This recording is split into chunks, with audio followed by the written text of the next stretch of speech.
जो दो main concept रहेंगे, first one is binding energy, second one is escape velocity. ना नॉर्मली होता क्या है, पहले लोग बाइंडिंग एनर्जी पढ़ते हैं, फिर बाद में एस्केप वेलोसिटी पढ़ते हैं। I would suggest you do them together, सिर्फ एक एडिशनल स्टेप और आपने जो आंसर इधर तैयार किया है ये काम भी साथ में ही निपट जाता है। सो बाइंडिंग एनर्जी, एस्केप वेलोसिटी, सबसे पहले कॉन्सेप्ट समझ लेते हैं। एस्केप वेलोसिटी मतलब मैं बॉडी को कुछ वेलोसिटी दूंगा जिस वजह से वो क्या हो जाएगा, वो एस्केप हो जाएगा, मतलब it will overcome the earth's gravitational influence and it will move into space. तो ऐसा जो वेलोसिटी है उसको हम लोग क्या बोलते हैं, उसको हम लोग बोलते हैं एस्केप वेलोसिटी। हाँ, तो ऐसे वेलोसिटी को हम लोग क्या बोलेंगे, escape velocity. Now what is this binding energy? जब हम बोल रहे हैं कि एक बॉडी अर्थ के अराउंड गोल घूम रहा है, मतलब वो बॉडी, गुड आफ्टरनून रिया, वो बॉडी जो है it is under the gravitational influence of earth. तो because the body is under the gravitational influence of earth, इसीलिए वो अर्थ के अराउंड गोल घूम रहा है। अब अगर इस बॉडी को हम फ्री करना चाहें, हम चाहते हैं कि ये बॉडी फ्री हो जाए, ये अर्थ के अराउंड ना घूमे, तो हमको क्या करना पड़ेगा, तो हमको उसको एक एनर्जी देना पड़ेगा। जितना एनर्जी अर्थ ने इस बॉडी के ऊपर डाल के रखा है, जितने एनर्जी से अर्थ ने इस बॉडी को अपनी तरफ खींच के रखा है, उसका इक्वल एंड ऑपोजिट आप दे दीजिए, वो बॉडी क्या हो जाएगा, वो बॉडी फ्री हो जाएगा। और हम क्या चाहते हैं, हम इस बॉडी को फ्री करना चाहते हैं। तो इस बॉडी को फ्री करने के लिए जो एनर्जी चाहिए उसको क्या बोलते हैं, उसको बोलते हैं बाइंडिंग एनर्जी।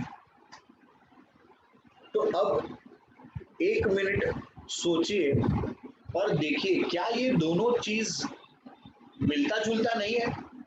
क्या ये दोनों का इफेक्ट सेम नहीं है? बाइंडिंग एनर्जी में हम क्या कर रहे हैं, हम बॉडी को एनर्जी दे रहे हैं so that it becomes what, it becomes free from the earth's gravitational influence. Escape velocity में आप क्या कर रहे हो, आप बॉडी को वेलोसिटी दे रहे हो so that it becomes free from the earth's gravitational influence. So final effect तो दोनों में सेम है, पर क्या ये दोनों इक्वल है? जल्दी बोलिए, 10 सेकेंड्स। क्या एनर्जी और वेलोसिटी इक्वल हो सकता है? वेरी गुड, नहीं हो सकता। एनर्जी और वेलोसिटी इक्वल नहीं हो सकता, ये दो अलग अलग क्वांटिटीज है, मतलब इन दोनों में कुछ ना कुछ रिलेशन है। बाइंडिंग एनर्जी और एस्केप वेलोसिटी में कोई रिलेशन है।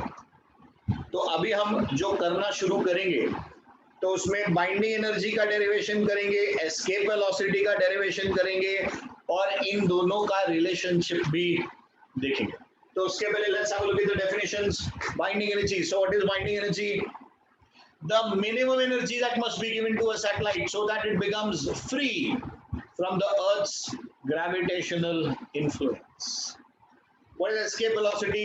So it is the minimum velocity that must be given to a satellite so that it becomes free from the Earth's gravitational influence. तो दोनों बार जो हम चीज दे रहे हैं उससे बॉडी क्या हो रहा है, फ्री हो रहा है।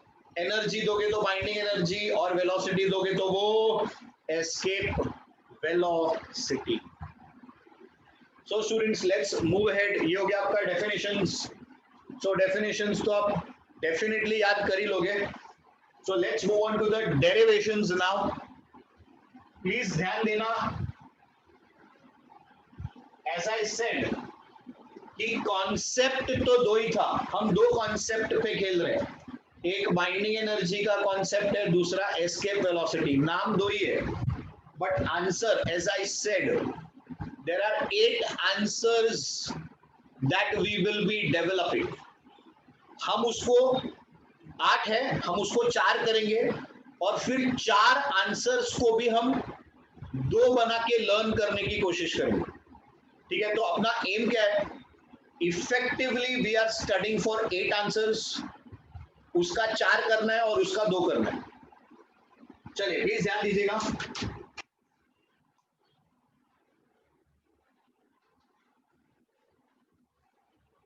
So case 1,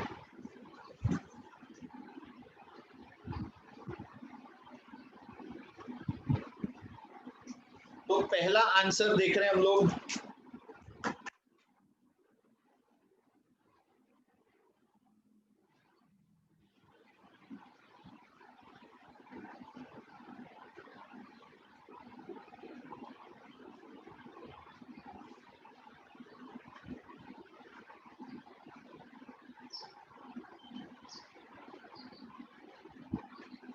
stationary body which is on the surface of earth.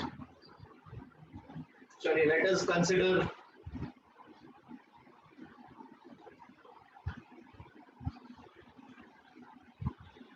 तो हमने अर्थ बना दिया,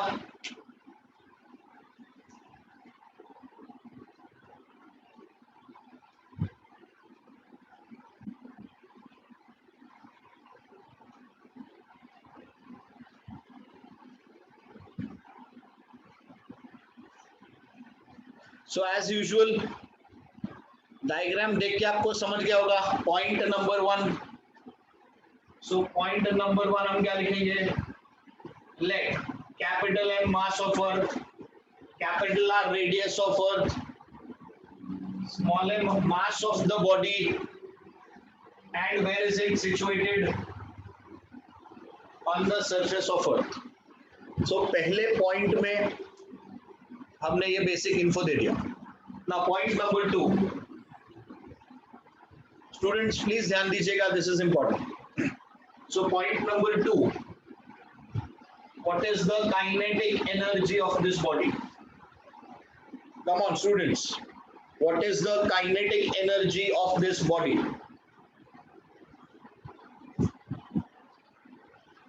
चलिए आंसर चाहिए आपसे मुझे।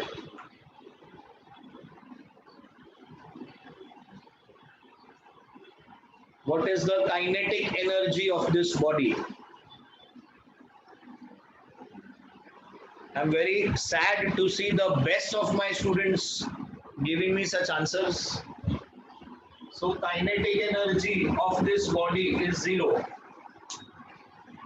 Stationary body. उल्लू बनाया, बड़ा मजा आया, है ना, इसीलिए केस पे ध्यान देना चाहिए। जब बॉडी स्टेशनरी है, बॉडी रुका हुआ है, तो उसका काइनेटिक एनर्जी, आप फॉर्मूला लिख रहे हो बड़े शान से, पर उसका वैल्यू कितना आएगा, kinetic energy will be how much, kinetic energy is 0।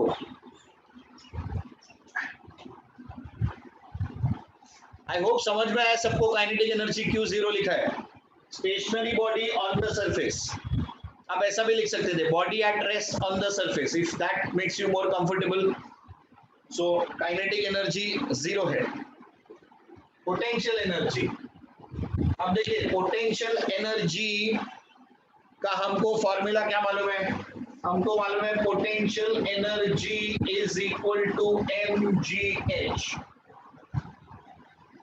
g is equal to gm upon r square, height मतलब बेसिकली इधर डिस्टेंसेस r ओनली, एक आर कट हो गया, तो अपने पास पोटेंशियल एनर्जी क्या आ गया, देखिए gmm upon r.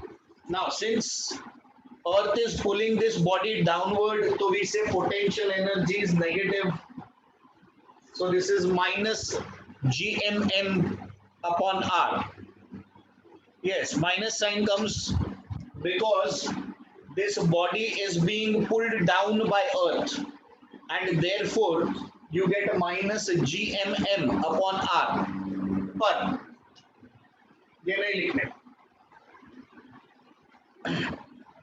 अब ये नहीं लिखने का तो क्या लिखने का। अब देखिए कि पोटेंशियल एनर्जी वो किस तरीके से आपसे एक्सपेक्ट करता है। So for the time being just trust whatever I am writing. Formula आपके पास आ चुका है, तो यहां पर भी जो आंसर आएगा वो मैच होना ही चाहिए, तो ही हम बोल सकते हैं कि हाँ भाई जो भी हमने किया है सही है। So potential energy it is given by gravitational potential into mass of the body. So potential energy का ये भी एक तरीका है कि potential energy is gravitational potential into mass of the body. Gravitational potential या rather कोई भी potential it is always given by capital V। आपने इलेक्ट्रिक पोटेंशियल भी देखा है, कैपिटल V। अब आप दूसरे चैप्टर्स में मैग्नेटिक पोटेंशियल देखेंगे, वो भी कैपिटल V। आप इलेक्ट्रोस्टैटिक पोटेंशियल देखेंगे, वो भी कैपिटल V। यहाँ पर हमारे पास है gravitational potential. So basically potential represented by capital V। तो ये capital V into mass of the body. अब ये जो पोटेंशियल है इसका फॉर्मूला होता है minus GM upon the distance. Now in this case, what is the distance between the two bodies? The distance between the two bodies is capital R. तो आपके पास देखिए क्या आ रहा है, minus GMM upon capital R। तो यहाँ पर देखिए आपका आंसर, ये वाला आंसर देखिए, दोनों आंसर मैच हो रहे हैं and this is what is expected in the exam. तो एग्जामिनेशन में जब आप आंसर लिखेंगे तो ये वाला पार्ट आपसे एक्सपेक्टेड है। अब ये कहां से आया, कैसे आया, that we will be doing in the next lecture और may be in the later on session. So V is equal to minus GM upon the distance into the mass of the body। mass of the body small m है, distance दोनों के बीच में capital R है। ये देखिए आपका answer match होता है। इससे आप ये बोल सकते हो कि हाँ यार इधर जो किया और इधर जो किया फाइनल रिजल्ट मेरे पास सेम। तो एग्जाम में आप जब बोर्ड एग्जाम है यार, अगर आपके कॉलेज के एग्जाम में इसको लिखोगे तो आपसे एक्सपेक्टेशन है कि आप पोटेंशियल एनर्जी इस तरीके से दो। सो पोटेंशियल एनर्जी आ गया मेरे पास माइनस GMM अपॉन R। अब मेरे प्यारे बच्चों मुझे बताओ, आपको काइनेटिक एनर्जी मालूम, आपको पोटेंशियल एनर्जी मालूम, तो क्या आप टोटल एनर्जी निकाल सकते हो? बोले can you find the total energy?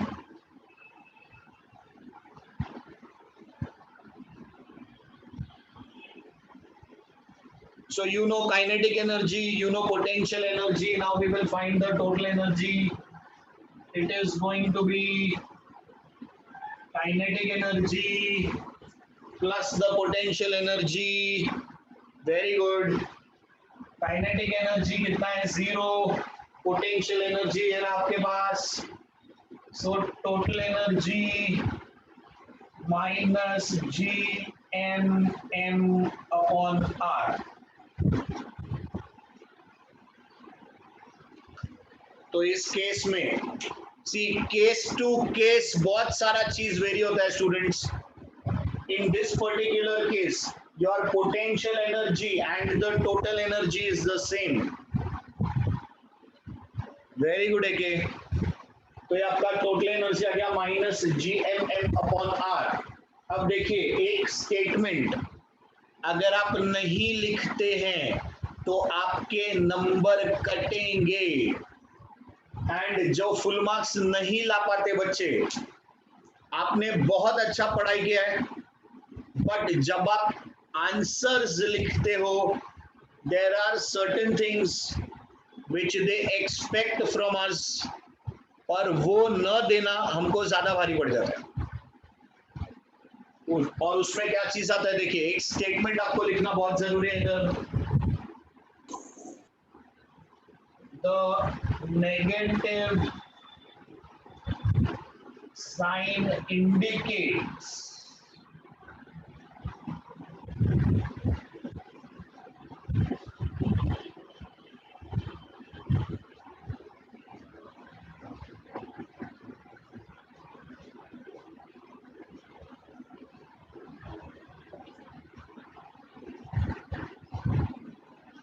और ये वो स्टेटमेंट है जो मेरा आधा नंबर उड़ा देता है या कभी कभी 1 मार्क उड़ा देता है। Screen is becoming blur. Okay, अब देखिए, अब ठीक है।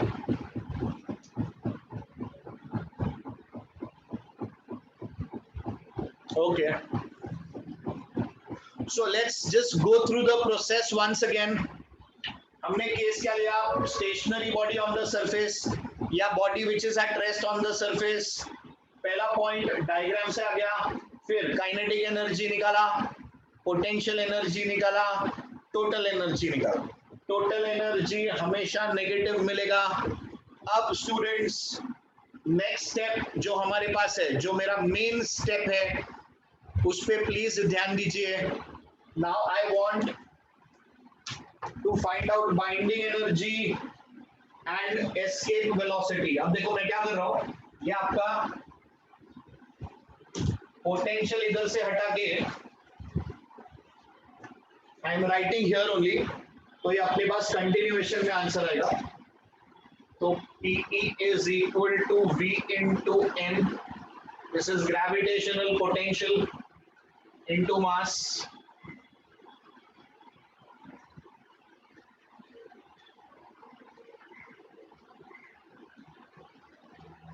अब स्टूडेंट्स देखिए, इसके बाद हमको क्या करना है।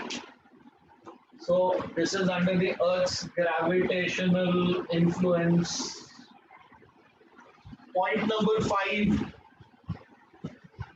is my binding energy. अब सोच के बताइए, अगर मैंने आपसे 500 रुपया उधार लिया है और मुझे आप अपने आप को इस उधार से फ्री करना है, तो मुझे आपको कितना लौटाना पड़ेगा? कम से कम 500 देना पड़ेगा, तभी अपना हिसाब किताब फिटूस। करेक्ट।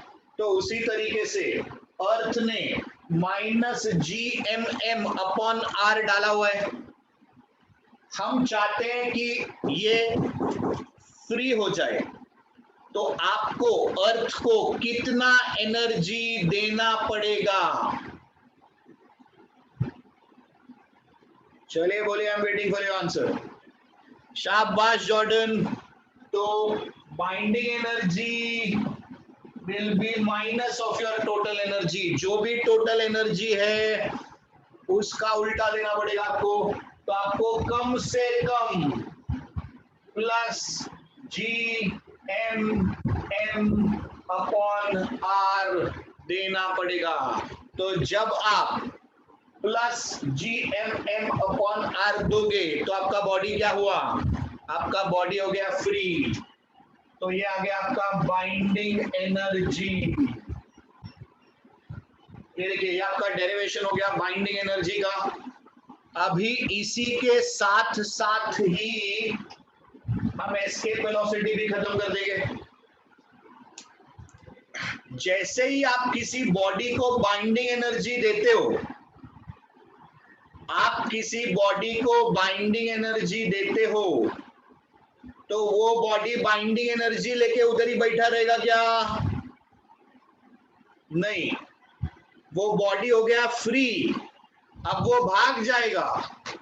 आपने वो एनर्जी उसको इसीलिए दिया है, so that it can escape from the earth's gravitational influence. And when it is escaping, that means it is moving.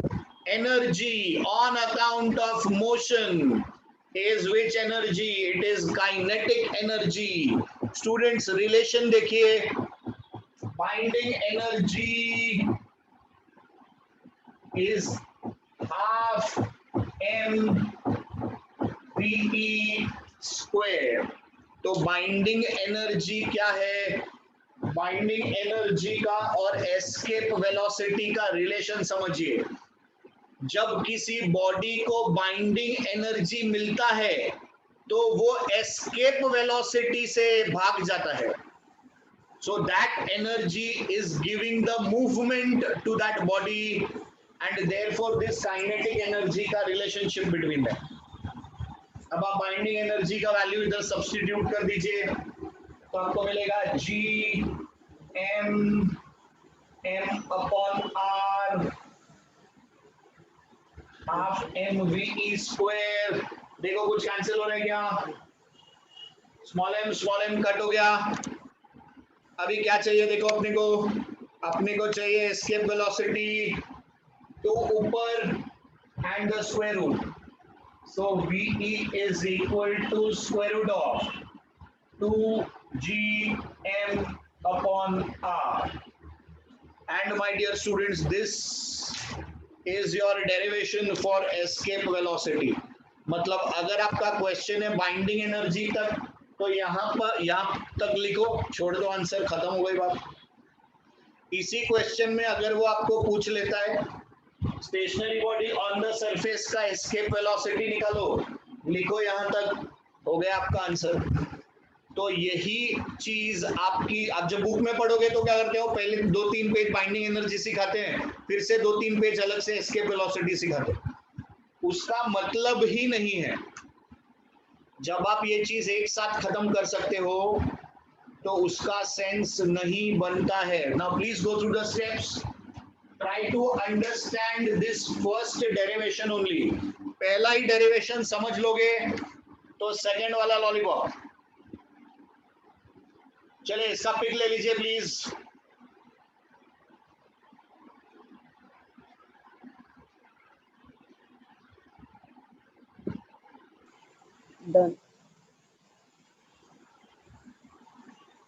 Done sir. चलिए बहुत बढ़िया। अब स्टूडेंट्स केस 2। सो एक्चुअली इसके अंदर आपने 2 आंसर खत्म किया है। ये है डेरिवेशन बाइंडिंग एनर्जी के लिए भी और यही डेरिवेशन आपका एस्केप वेलोसिटी के लिए भी चलता है। एक स्टेप और आप बढ़ा दोगे, एस्केप वेलोसिटी निकाल लिया। यहाँ ये नहीं चाहिए, बाइंडिंग एनर्जी तक आ गया। टोटल एनर्जी पूछेगा तो यही खत्म कर देने का किस्सा। और इसमें अपने को क्या सीखने को मिलता है, देखिए इसमें एक और फैक्टर वाले पार्ट में TE is equal to PE, total energy और पोटेंशियल एनर्जी सेम है। चलिए अब एक और स्टेप आगे बढ़ते हैं हम लोग। केस 2 ध्यान से देखिए।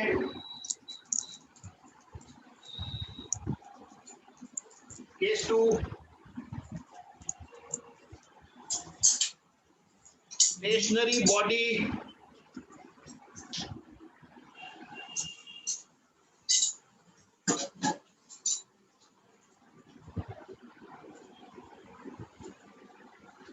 at some height h।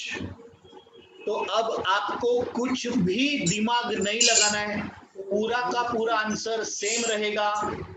जहां पर हमारे पास कैपिटल R था उस जगह पे हम R प्लस H लिखेंगे। That is the only change that will be done. ठीक है, चलिए so let's do this now quickly. तो डायग्राम में क्या चेंज आएगा, आप बॉडी बना लीजिए यहाँ पे।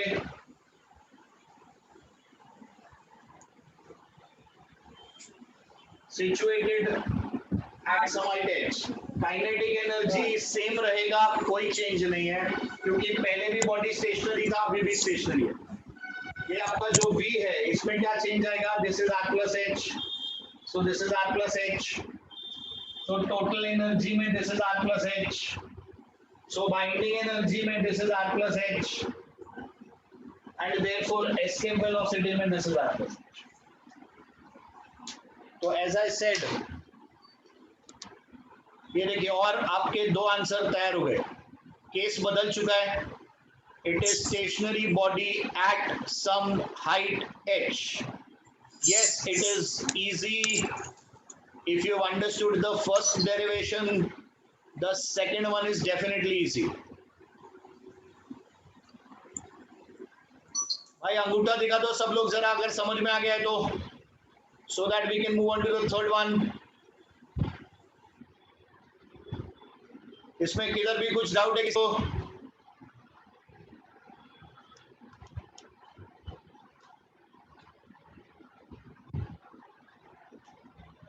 तो सेकंड वाला जब आप याद करेंगे ना केस, आपको उसको रिवीजन ऐसा ही करना है, replace R with R plus H.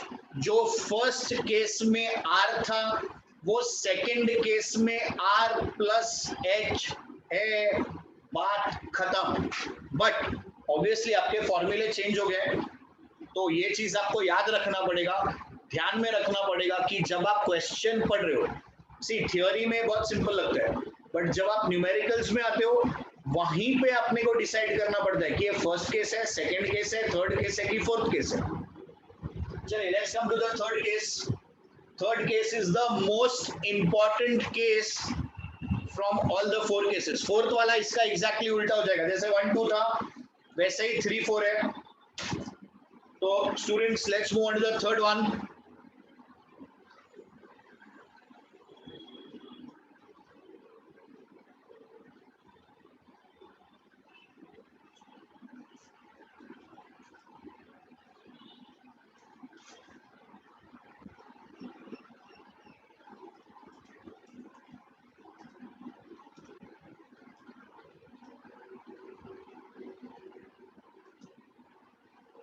तो अब देखिए रुका हुआ बॉडी का काम खत्म हो गया. अब आपका बॉडी घूमेगा, अब आपका बॉडी रिवॉल्व करेगा. That is case 3 and that is the most important case as far as the derivation is concerned. See numericals में कौन सा पूछेगा आप प्रिडिक्ट नहीं कर सकते, बट थियोरी क्वेश्चन क्या आएगा, तो अगर मुझे 1 2 3 4 पूछना है तो as a teacher I will always ask the third case and you will understand why. So case 3,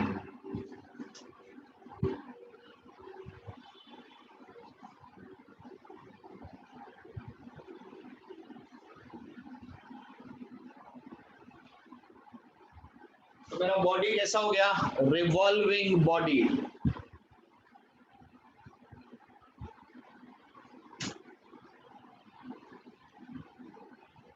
at some height h, and if it is a revolving body, मतलब आपने उसको क्या दिया हुआ है, आपने उसको क्रिटिकल वेलोसिटी दिया होगा, तभी तो वो गोल घूमेगा.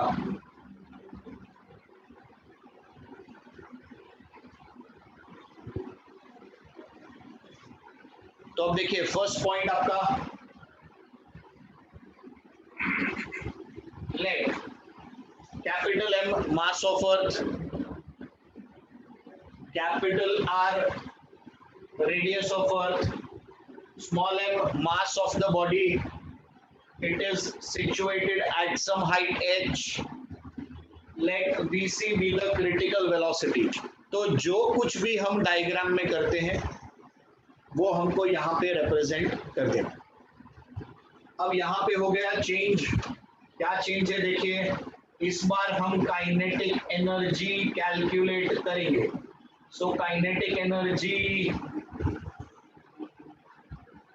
it will be given by the formula half mvc square.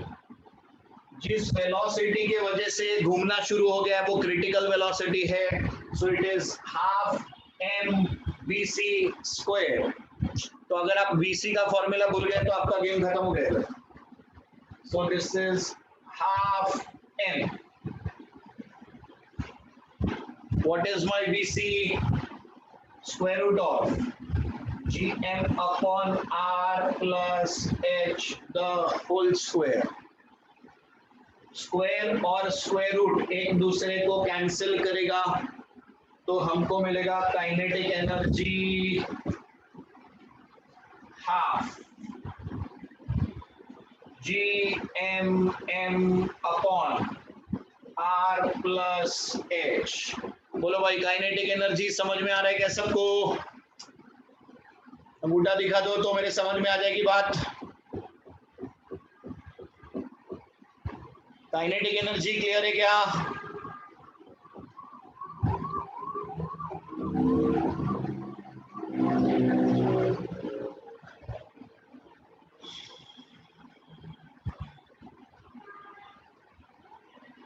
Okay चलिए, so this is for your kinetic energy. Next step में हम निकालेंगे पोटेंशियल एनर्जी। अब पोटेंशियल एनर्जी का प्रोसीजर देखिए।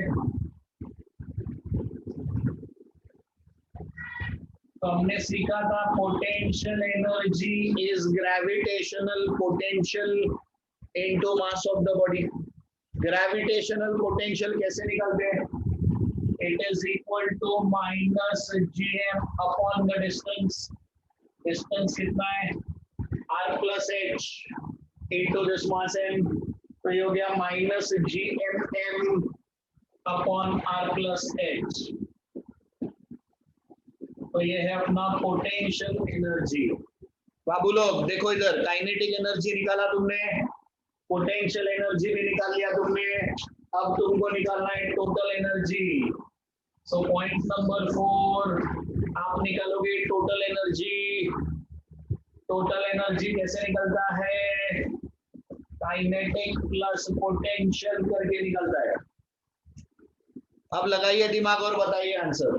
Plus half GMM upon R plus H minus GMM upon R plus H, क्या बचेगा? Plus half minus 1। बोलो आंसर। प्लस हाफ माइनस 1, बोलो answer.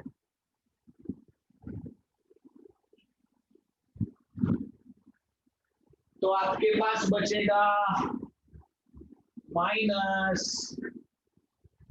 Half GMM upon R plus H. क्या है ये? Total energy.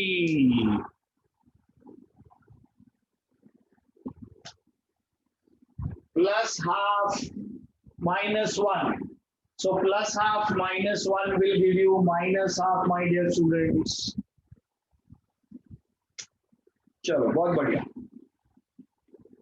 इसके बाद आएगा आपका स्टेटमेंट नेगेटिव साइन इंडिकेट्स। फिर नेक्स्ट स्टेप हम निकालेंगे binding energy which is equal to minus of the total energy. तो ये आएगा आपके पास plus half GMM upon R plus H.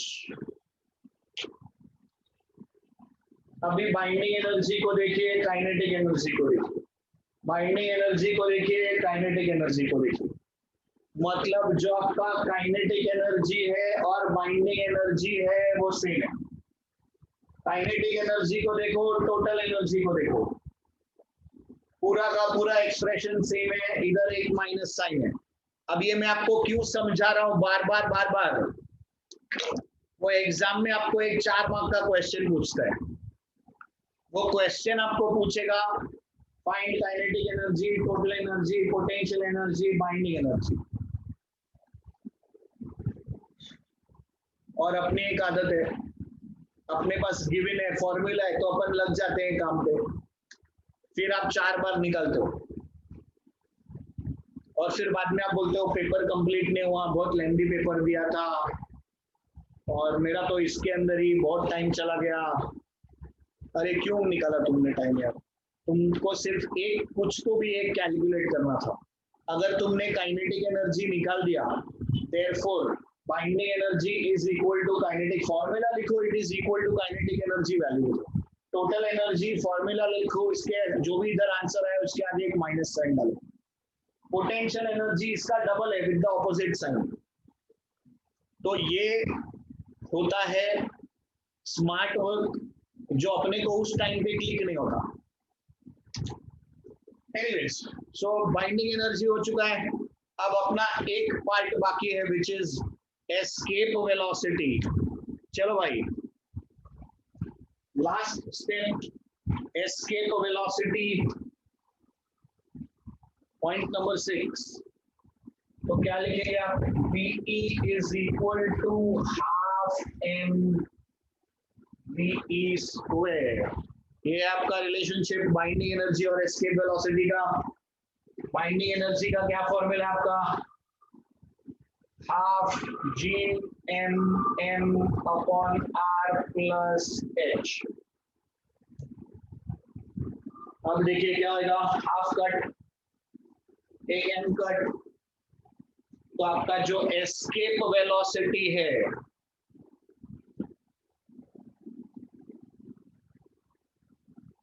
वो आपको क्या मिलेगा? हाफ कट हो गया, n कट हो गया, escape velocity is equal to GM upon R plus H।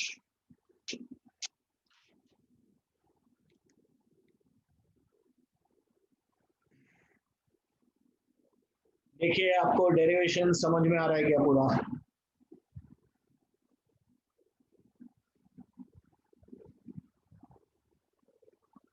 Okay,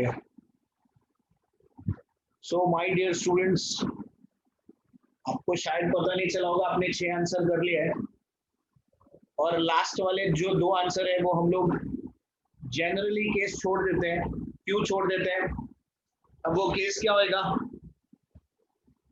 revolving body very close to the earth surface या revolving body along the surface of earth. मतलब जो आपने केस 3 किया है उसमें आप h को 0 डाल दो तो आपका 4th केस का आंसर तैयार हो जाएगा। So case 4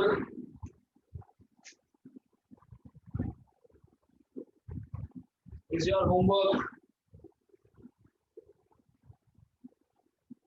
Revolving body very close to the earth surface, ये आपका होमवर्क रहेगा।